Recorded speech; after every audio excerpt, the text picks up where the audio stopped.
Hello दोस्तों, आज इस वीडियो में हम लोग देखेंगे मुख्यमंत्री कन्या उत्थान योजना के बारे में, जो कि गर्ल्स को दी जाती है। मतलब जो भी 12th 2024 में इंटर का एग्ज़ाम देके पास आउट हुए हैं, उन सभी गर्ल्स को ये मुख्यमंत्री कन्या उत्थान योजना के तहत 25,000 रुपये का एक राशि प्रदान किया जाता है। तो ये जो स्कॉलरशिप है, इसका रजिस्ट्रेशन शुरू हो चुका है दोस्तों।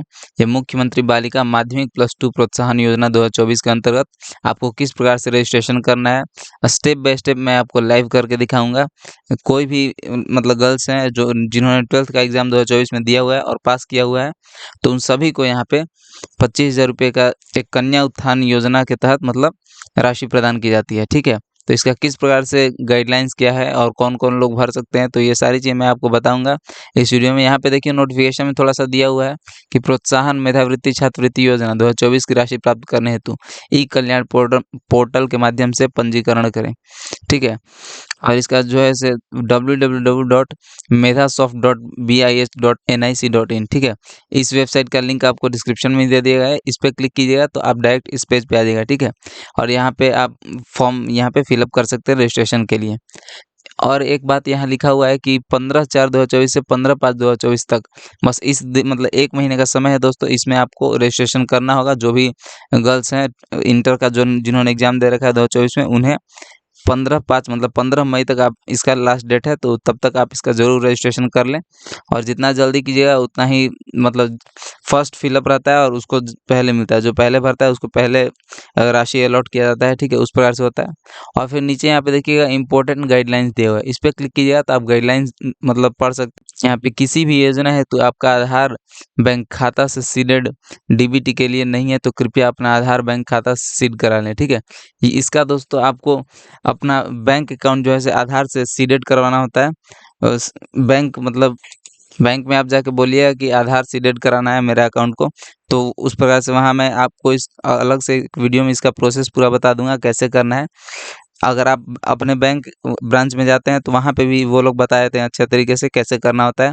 उसका एक फॉर्म फिलअप करना होता है, उस प्रकार से कैसे करना होता है वो सारी चीज़ वहाँ पे बता देंगे आपको। ठीक है, और या फिर मैं आपको एक वीडियो बना के भी ये चीज़ बता सकता हूँ, अगर आप चाहेंगे तो कमेंट्स हमें ज़रूर कीजिए। ठीक है, चलिए मैं आपको बताता हूँ कि रजिस्ट्रेशन कैसे करना है। Students click here to apply, यहाँ पे लिखा हुआ है। ठीक है, इस पे आपको क्लिक करना होगा। Students click here to apply, इस पे क्लिक कीजिएगा तो आप इसको इस प्रकार से पेज आ जाएगा आपके सामने। एक स्टूडेंट रजिस्ट्रेशन लिखा हुआ रहेगा, फिर डिपार्टमेंट बैंक वेरिफिकेशन, फिर स्कॉलरशिप और फिर बैंक पेमेंट वगैरह। ठीक है, तो ये 4 स्टेप में होता है पूरा प्रोसेस। ठीक है, तो गाइडलाइंस फॉर स्टूडेंट रजिस्ट्रेशन, यहाँ पे कुछ गाइडलाइंस दिया हुआ है, इस बॉक्स को चेक कर देना है। और दोस्तों यहाँ पे अनमैरिड होना चाहिए। जो भी लड़कियां ये भर रही हैं फॉर्म, तो उनको अनमैरिड होना चाहिए। मैरिड गर्ल्स को नहीं मिलता है ये जो स्कॉलरशिप, ये मैरिड गर्ल्स को नहीं दिया जाता है। ठीक है, और फिर I am resident of Bihar and I am giving my Aadhaar number, मतलब आपके पास आधार नंबर होना चाहिए प्रूफ ऑफ आइडेंटिटी के तहत, और फिर बिहार के आप निवासी होने चाहिए।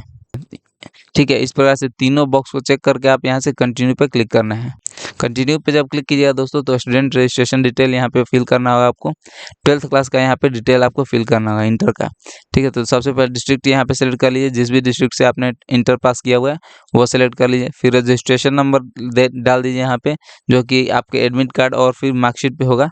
और फिर नेम ऑफ स्टूडेंट, जो कि आपके मार्कशीट पे होगा, मैट्रिक के मार्कशीट पे, उसी के अनुसार अपना नाम यहाँ पे लिखना है। फिर फादर्स नेम, ये भी बीएसईबी बोर्ड वाला जो आपके पास होगा मार्कशीट वगैरह या फिर एडमिट कार्ड वगैरह, उसके अनुसार लिख देना है। ठीक है, और फिर मदर्स नेम भी यहाँ पे बीएसईबी बोर्ड का जो कुछ अगर आपके पास सर्टिफिकेट वगैरह होगा, जैसे एडमिट कार्ड या मार्कशीट, उसके अनुसार ही लिखना है। फिर डेट ऑफ बर्थ यहाँ पे डाल देना है दोस्तों, और उसके अनुसार जैसे देखिए यहाँ पे एज पर 10th लिखा हुआ है, डेट ऑफ बर्थ आपके मैट्रिक सर्टिफिकेट के अनुसार होना चाहिए। ठीक है, और फिर टोटल मार्क्स, आपका 12th में कितना मार्क्स आया हुआ है इंटर में, तो वो यहाँ पे टोटल मार्क्स लिख देना है। मैरिड में यहाँ पे नो ही रहने देना है, क्योंकि यस कीजिएगा तो आपको फिर यहाँ पे आपको स्कॉलरशिप नहीं दिया जाएगा। ठीक है, मैरिड गर्ल्स को नहीं मिलता है। और फिर यहाँ पे रोल नंबर डाल देना है दोस्तों, जो कि आपके मार्कशीट और एडमिट कार्ड पे होगा, तो वही डाल देना है यहाँ पे। और फिर यहाँ पे मोबाइल नंबर लिख देना है। मोबाइल नंबर डाल के जनरेट ओटीपी फॉर मोबाइल करना है। ठीक है, और फिर यहाँ पे एक बॉक्स आ जाएगा आपको, उसमें ओटीपी डाल के वेरीफाई कर लेना है। फिर यहाँ पे ईमेल डालना है, generate OTP for email ID करना है।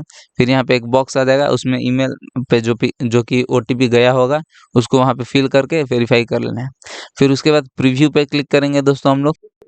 दोस्तों जब आप मोबाइल और ईमेल वेरिफिकेशन करवा लीजिएगा, तो फिर आधार वेरिफिकेशन का यहाँ पे ऑप्शन खुलेगा। ठीक है, वहाँ पे आधार का जिस प्रकार आपका आधार पे नाम दिया हुआ है वो चीज़ यहाँ पे लिखना हुआ होगा। और फिर जेंडर यहाँ पे सिलेक्टेड रहेगा पहले से ही। फिर आधार नंबर आपको यहाँ पे डालना होगा अपना, फिर यहाँ पे डेट ऑफ बर्थ जो कि आधार कार्ड पे होगा उसी को डालना होगा यहाँ पे, और फिर यहाँ पे वेरीफाई आधार पे क्लिक करना होगा। तो जब आप क्लिक कीजिएगा तो अपने आप वेरीफाई हो जाएगा, यहाँ पे आधार वेरीफाइड सक्सेसफुली यहाँ पे ग्रीन कलर में लिख देगा। फिर इस कैप्चा को यहाँ पे फिल करके और प्रीव्यू पे हमें क्लिक करना है। फिर प्रीव्यू पे क्लिक करने के बाद आपका कुछ इस प्रकार से पेज ओपन होगा। इसमें एप्लीकेंट डिटेल दिया हुआ रहेगा, हर एक चीज़ डिटेल जो जो आपने अभी तक फिल किया हुआ है वो सारा यहाँ पे एक बार दिखाएगा। आप इसको एक बार अच्छे से मिला लीजिए। अगर इसमें कुछ दिक्कत लग रहा है तो बैक पे क्लिक करके आप फिर से इसे सुधार सकते हैं। और अगर सब चीज़ सही हो तो फिर नीचे अपलोड मैट्रिक मार्कशीट या सर्टिफिकेट, ठीक है। तो 10th का मार्कशीट आपको यहाँ पे अपलोड करना होगा, जिसका कि 400 KB से कम का साइज होगा और PDF फॉर्मेट होना चाहिए, ठीक है। और फिर यहाँ पे आधार कार्ड भी आपको अपलोड करना होगा। आधार कार्ड का दोनों साइड आप एक में करके एक PDF में बना लीजिए और उसका साइज 400 KB से कम होना चाहिए।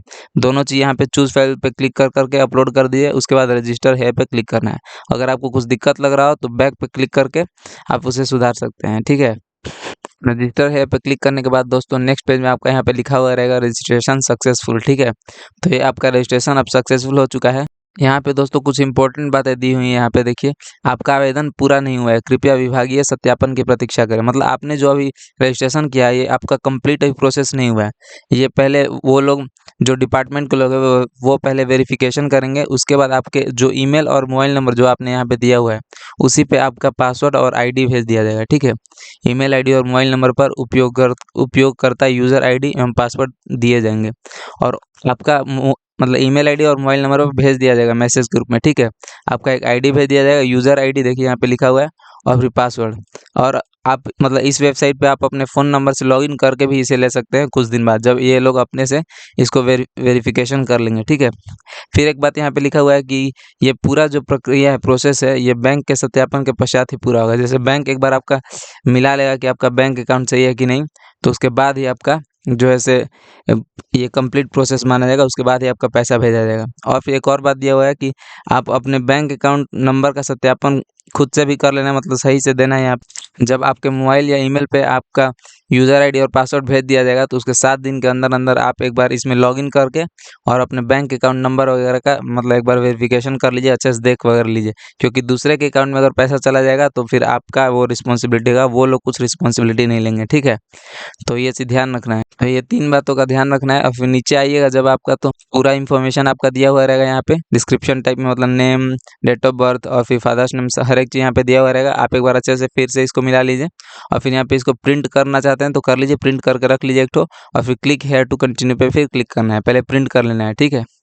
आप जब क्लिक हेयर टू कंटिन्यू पे क्लिक कीजिएगा तो इस प्रकार का आपका पेज आ जाएगा स्टूडेंट लॉगिन का, ठीक है। इसका लिंक दोस्तों आप अपने मोबाइल में सेव करके रख लीजिए, क्योंकि जब भी मतलब कुछ कुछ दिन पे इसमें लॉगिन करके देखते रहना है, मतलब यहाँ पे आना है। अगर आपके पास पासवर्ड और यूज़र ID आ जाएगा आपके ईमेल या मोबाइल नंबर पे, तो यहाँ पे फिर लॉगिन करके देखते रहना है, वेरिफिकेशन वगैरह कर लेना है अपने बैंक अकाउंट का, ठीक है। बैंक अकाउंट और जो है से आपका नाम वगैरह, ब्रांच वगैरह, हर एक चीज़ का वहाँ पे एक बार देख लेना है। इस लिंक को आप अच्छे से रख लीजिए। इसका लिंक दिया हुआ है डिस्क्रिप्शन में, आप वहाँ से डायरेक्ट इसको विजिट कर सकते हैं। और यहाँ पे आपका रजिस्ट्रेशन कंप्लीट हुआ। जब तक आप पासवर्ड और यूज़र ID नहीं भेजेंगे वो लोग, आगे कुछ आपका प्रोसेस नहीं होगा। जब पासवर्ड और यूज़र ID आपके फ़ोन पे आ जाएगा, आपके ईमेल या फिर मोबाइल नंबर पे, तो यहाँ पे यूज़र ID फिल कर देना है और फिर यहाँ पे पासवर्ड डाल के यहाँ पे कैप्चा फिल करके और फिर लॉगिन पे क्लिक करना होगा आपको। इस प्रकार के और अपडेट पाने के लिए दोस्तों हमारे चैनल को सब्सक्राइब करें। Thank you.